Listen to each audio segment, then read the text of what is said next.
Thank you. Madam Speaker, on behalf of myself, my fellow Texan Chip Roy, and over 70 co-sponsors, I urge all of my colleagues to vote in strong support of my amendment to repeal the Department of Defense's illegal and immoral abortion policy. In the wake of the Supreme Court's historic Dobbs decision overturning Roe v.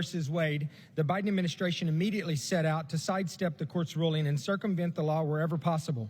The Biden administration has encouraged every federal agency to create rules and adopt policies that not only expand abortion access, but also leave American taxpayers on the hook to subsidize abortion services.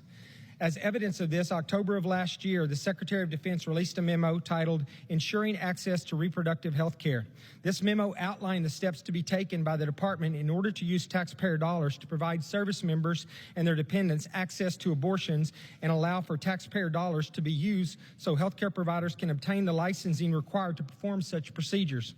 According to its illegal policy, which is now in place, DoD can and will reimburse travel expenses for service members and their dependents who travel specifically to obtain an abortion in another state. DoD will also reimburse any associated fees for healthcare professionals seeking to be licensed in another state for the purpose of performing abortion, all on the taxpayer's dime. Last year, immediately after DoD started this unconstitutional, illegal process, Congressman Roy and I got to work immediately on addressing this issue and developed a bill to right this wrong. This illegal Biden-endorsed policy has no place in our military. Taxpayer money provided to DoD is intended to provide for our national defense and our national security, not to promote and support the Biden administration's radical and immoral pro-abortion agenda. As I mentioned, regardless of your political or personal stance on abortion, this policy is in direct violation of federal law, specifically Section 1093 of U.S. Code Title 10, which restricts funds made available to the DoD from being used for abortions. No doubt my colleagues on the other side of the aisle will insist that taxpayer dollars are not directly funding abortions, thereby rendering the current policy legally sound. This is absolutely misleading. The taxpayer money is going directly to support abortions, and anyone in this chamber that says differently is blatantly lying to the American people. Taxpayer funding of travel for an abortion is, in fact, taxpayer-funded abortion.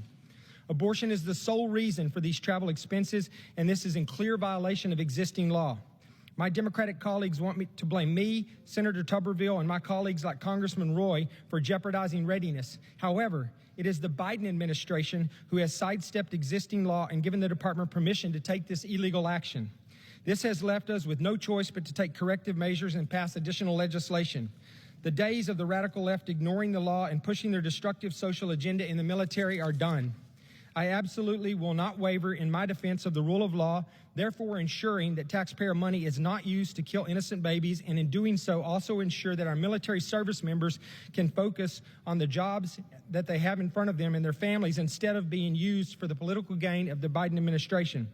This amendment has over 70 co-sponsors because we all recognize that the Department of Defense is carrying out an illegal policy that is divisive, immoral, and does nothing to provide for our national defense or promote our national security. I want to thank my friend Congressman Chip Roy for co-leading this amendment with me and for being a relentless defender of the law and a true warrior in protecting the life of the unborn. I also want to thank the Military Personnel Subcommittee Chairman Jim Banks for his support of my amendment and his work on readying our service members for the real threats that they face. Last, I want to thank Chairman Rogers for creating the strongest defense bill I have seen during my time in Congress. I strongly urge my colleagues to support this amendment to repeal this outrageous and illegal policy and prevent any similar policy in the future. With that, Madam Speaker, I reserve the balance of my time.